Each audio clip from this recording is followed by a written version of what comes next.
لوہا نظر نہیں اتار سکتا، کوئی کٹاری سامان نظر نہیں اتار سکتا۔ ابھی ایک اور رواج ہی چلا ہے، جب بچہ تھوڑا بڑا ہو جاتا ہے، جب ماں تیل دیتی ہے، ماں اب بچے کو مالش کرتی ہے، یا دادیاں بھی سنو جو اپنے بچے کو مالش کرتی ہے۔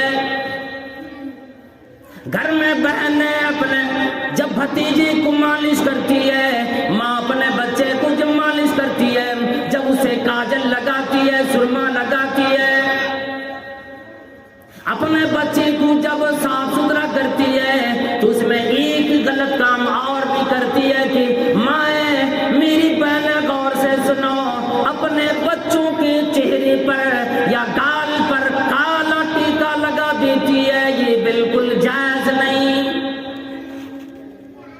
یہ کالا ٹیکا کاجل کا لگا دینا، چاہے وہ پیشانی پہ کپار پہ لگا دو یا اس کی گال پہ لگاؤ، رخسار پہ لگاؤ، یہ بالکل جائز نہیں ہے۔ نظر اس سے نہیں رکتی بلکہ تو کھلا شرک ہو جاتا ہے۔ شرک میں ہم اور آپ جانے انجانے میں مبتلا ہو بیٹھے۔ اس لیے کاجل ویسے تو ڈاکٹر اب صلاح نہیں دیتا کہ کسی بالکل شیرخوار بچے کو کے آنکھ میں کاجل لگایا جائے، اس لیے کہ آنکھیں اس سے خراب ہونے کا بھی ڈر رہتا ہے۔ آنکھ کے اندر جو ایک سوراخ ہوتا ہے جس سے آنکھ کے کچرے نکلتے ہیں، وہ سوراخ بند ہو جاتا ہے، اس لیے ڈاکٹر آپ منع کرتے ہیں کہ کوئی عورت اپنے بچی کو کاجل نہ لگائے۔ تو کاجل آنکھ میں آپ لگا سکتی ہیں، لگانا چاہیں تو بالکل پتلے انداز میں، لیکن اس کے چہرے پر کہیں بھی کالا دھاگا یا کالا ٹیکا لگا دینا بالکل جائز نہیں ہے، حرام ہے یہ طریقے۔ اور اسی طریقے سے شرک میں یہ بھی داخل ہے کہ جب بچہ پیدا ہو جائے، پھر میری مائیں غور سے سنو،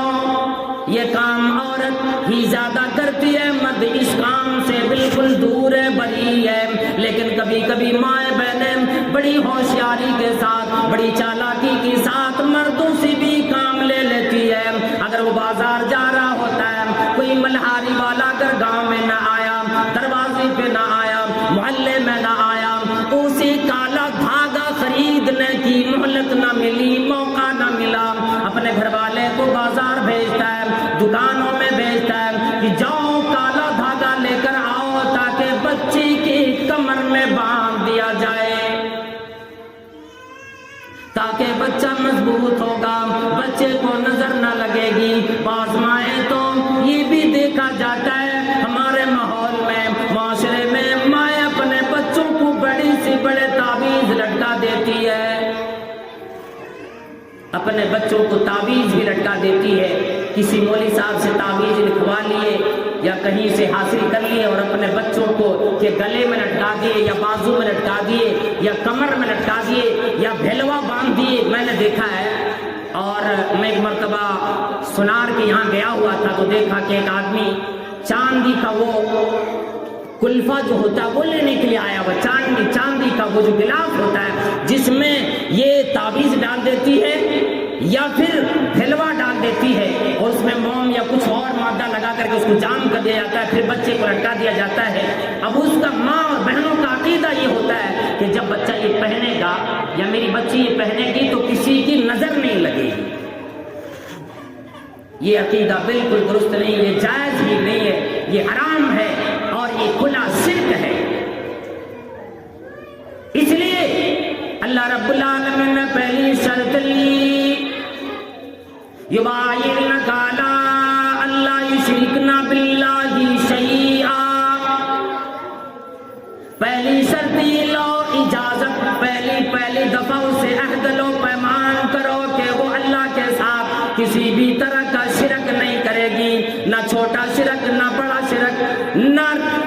وہ جو ریاکاری کا شرک ہوتا ہے کسی طرح کی بھی شرک نہیں کرے گی۔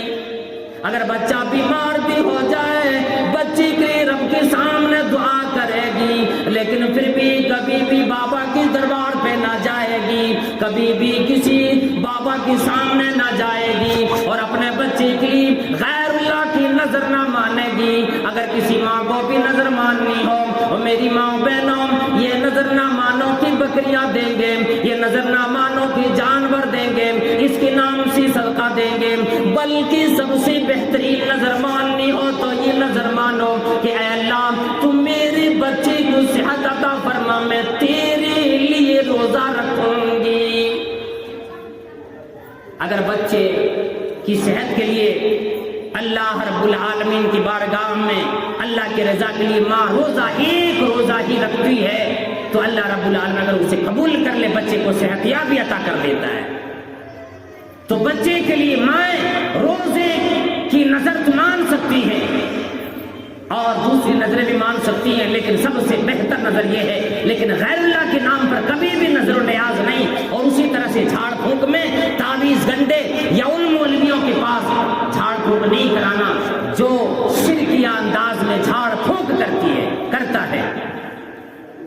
تو سب سے پہلی شرط یہ اللہ رب العالمین نے نبی کو لگایا کہ عورتوں سے شرط لگائیں اللہ یشرکنا باللہ شیئا، اور دوسری شرط ولا یسرقنا، اور یہ کہ وہ چوری نہ کرے گی۔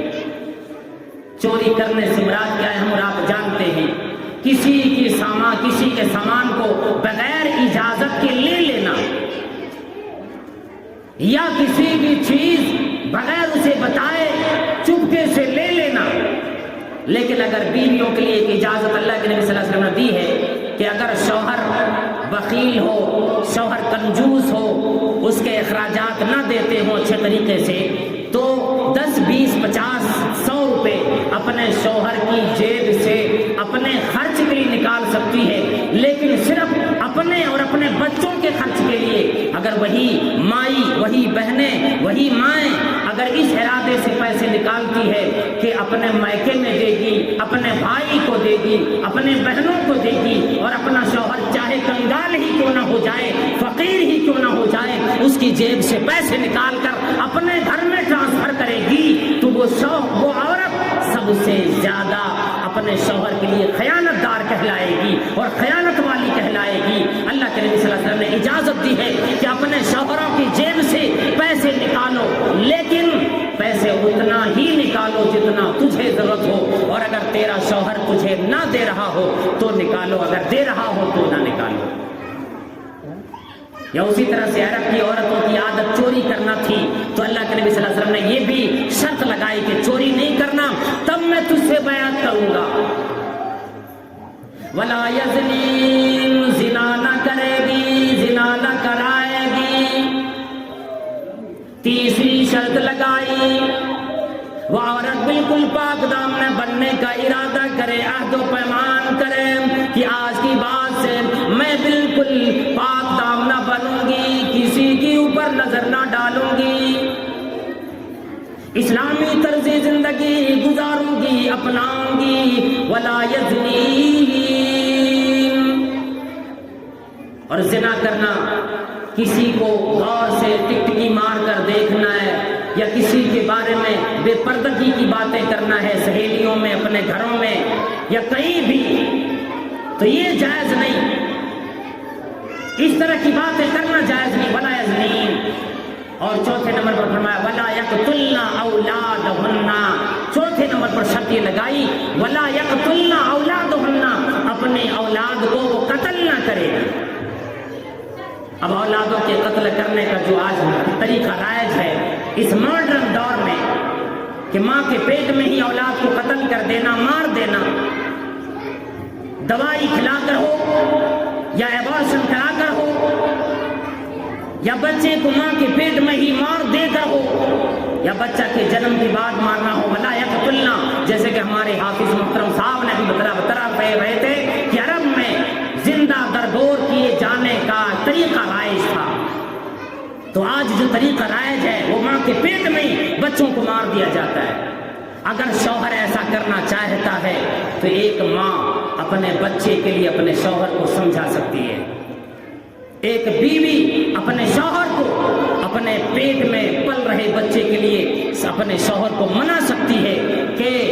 یہ سمجھا سکتی ہے کہ یہ جو بچہ پیدا ہونے والا ہے اس کو بھی روزی دینے والا وہی ہے، وہی ذات ہے جو ذات تجھے روزی دیتا ہے، جو مالک تجھے روزی دیتا ہے۔ شوہر بالکل ماننے کے لیے تیار ہو جائے گا، اگر ماں بھی بیوی بھی اس میں شامل ہو جاتی ہے تو سارے لوگ شریک کے گنہگار ہو جائیں گے اور سب کو گناہ برابر ملے گا پھر۔ اور فرمایا ایک آدمی کا قتل کر دینا گویا کہ ایک بڑے خاندان یا پوری دنیا، ایک دنیا کو قتل کر دینے کے برابر ہے، چاہے وہ ماں کی پیٹ میں قتل کرے، پیدا ہونے کی بات قتل کرے۔ بچوں کا شور شرابہ ہوتا ہے، آوازیں کم سننے میں آتی ہے، اس لیے عورتوں سے گزارش ہے انشاءاللہ کبھی یہ پروگرام ہوگا پھر دوبارہ اس میں بچوں کو آپ پرہیز کریں کہ بچوں کو لے کر کے نہیں آئیں، اور انشاءاللہ اس کے اندر اور بھی شرائط باقی رہ گئے۔ میں سرسری طور سے 2 منٹ بتا کر کے پروگرام ختم کر رہا ہوں کہ 5 نمبر پر شرط یہ ہے کہ کوئی دین میں اپنی طرف سے کوئی بات نہ گڑھے گی نبی علیہ الصلوۃ والسلام پر، یا اپنے شوہروں پر کوئی الزام نہ لگائے گی، تہمت نہ لگائے گی، یا دین اسلام پر کوئی تہمت نہ لگائے گی کہ یہ دین ٹھیک نہیں، یا یہ مسئلہ ٹھیک نہیں، یہ شریعت ٹھیک نہیں، کوئی طرح کی بات نہ کرے گی۔ تو اللہ کے نبی صلی اللہ علیہ وسلم فرمایا کہ اے نبی صلی اللہ علیہ وسلم آپ ان سے بیعت لے لیجئے، اور بیعت لینے کا طریقہ نبی صلی اللہ علیہ وسلم عورتوں سے بیعت زبانی لیتے تھے، جیسے اقرار کرا دینا، پردے کی آڑ میں عورت کو کھڑا کر دیا اور آپ پھر پوچھ لگے کیا یہ باتیں آپ مانتی ہو کہ اللہ کے ساتھ کسی کو شریک نہ کرے گی، کیا آپ یہ بات مانتی ہو کہ چوری نہ کرے گی، زنا نہ کرے گی، نہ کرائے گی، نہ پھر اپنے اولاد کو قتل کرے گی، نہ دین اسلام پر تہمت لگائے گی، نہ اپنے غیر کیا ہو ان مردوں پر تہمت لگائے گی، نہ اپنے شوہروں پر تہمت لگائے گی۔ جب اقرار کر لیتی تو آپ صلی اللہ علیہ وسلم فرماتے جاؤ میں نے تجھ سے بیعت لے لیا ہے، میں نے تجھے اقراری بیعت لے لیا، تقریری بیعت لے لیا۔ زبان سے عورتوں سے بیعت لے لیتے تھے اور مردوں سے ہاتھ ملا کر، ہاتھ پہ ہاتھ رکھ کر آپ عہد لیتے تھے، پیمان لیتے تھے۔ انشاءاللہ باتیں پھر کبھی آئیں گی۔ میری ماں بہنوں سے گزارش ہے اگر کوئی سوال ہو آپ جلدی سے انشاءاللہ کریں گی تو انشاءاللہ اس سوال کا جواب مختصر انداز میں دیا جائے گا، اور پھر انشاءاللہ پروگرام ہو تو بچوں کو لانے سے آپ بالکل پرہیز کریں، اور اللہ تعالیٰ سے دعا کریں اللہ تعالیٰ ہمارے اس پروگرام کو کامیاب کرے، ہماری ماں بہنوں کو دین تعلیم حاصل کرنے کی، اس پر عمل کرنے کی توفیق عطا فرمائے۔ وآخر دعوانا الحمدللہ رب العالمین۔ السلام علیکم ورحمۃ اللہ وبرکاتہ۔